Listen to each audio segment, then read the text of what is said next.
Welcome back. We start off monitoring domestic news in Chicago, Illinois, following up on a major news from the Trump administration that's been overlooked by the many in the media.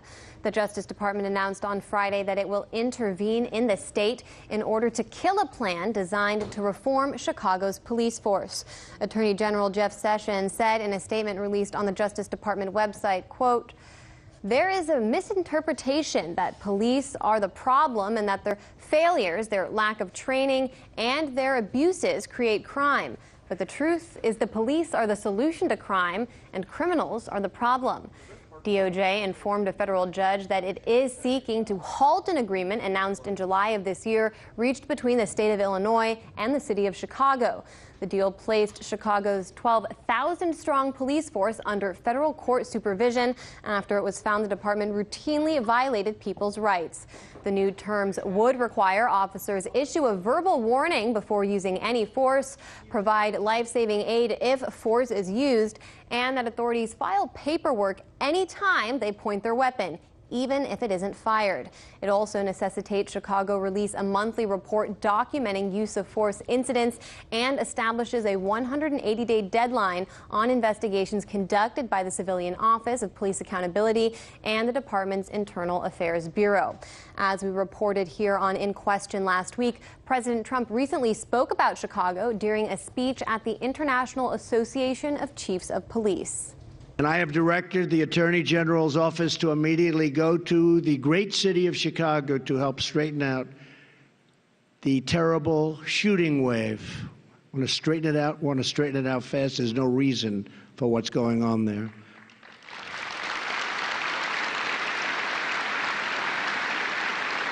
I've told them to work with local authorities to try to change the terrible deal the city of Chicago entered into with ACLU, which ties law enforcement's hands, and to strongly consider stop and frisk. It works, and it was meant for problems like Chicago. It was meant for it. Stop and frisk.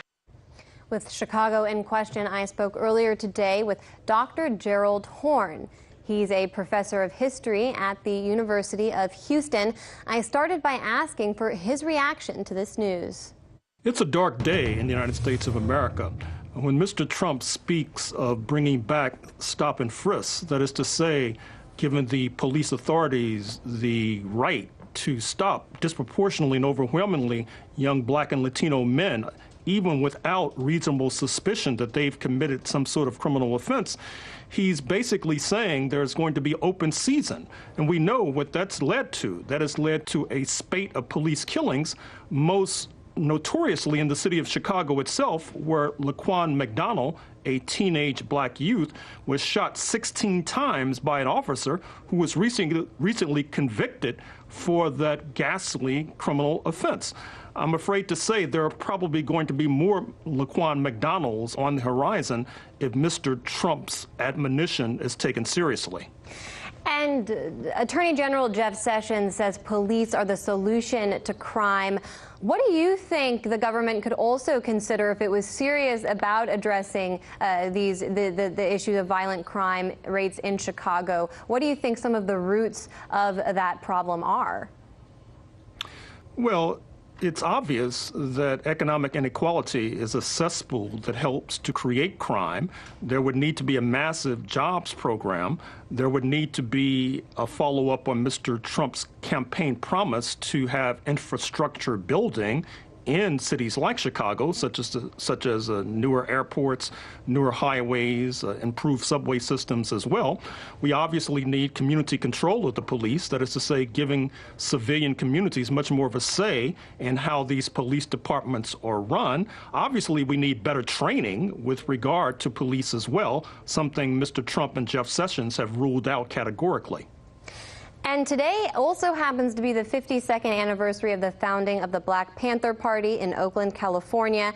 How does this date, or the significance of this date, relate to the conversation you and I are having right now about Chicago and other cities, the Black population there, and how they're subject to the police? Well, the Black Panther Party arose under conditions similar to those that we now see today. That is to say, a spate of police killings. This led young black men in Oakland and in New York, more specifically, to go into the streets to monitor the police. They also developed a wide-ranging program to address other ills in their communities, including free breakfast programs for youth, sickle cell disease testing, etc. They, of course, were driven out of business by the federal government, the FBI under J. Edgar Hoover, not least because they were effective in helping to repel this spate of police killings that still continues to stalk the land. And do you see any similar movement today capable of addressing these problems?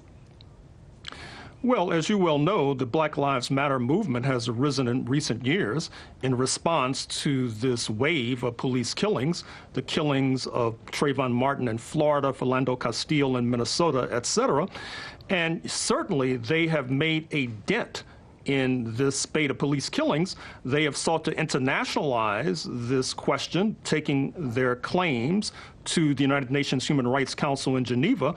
But I'm afraid to say that they'll need more funding and more soldiers if they're really going to push back effectively against this wave, this epidemic of police slayings of young black people in particular. Which, as you say, may only get worse as a result of this news we're hearing from Chicago there. We appreciate your time this afternoon, Dr. Gerald Horne, professor of history at the University of Houston. Hey YouTube, thanks for checking out our channel. We hope you enjoyed the video. We have tons of content for you just like this. For more of RT America's one-of-a-kind news and analysis, be sure to subscribe and never stop questioning more.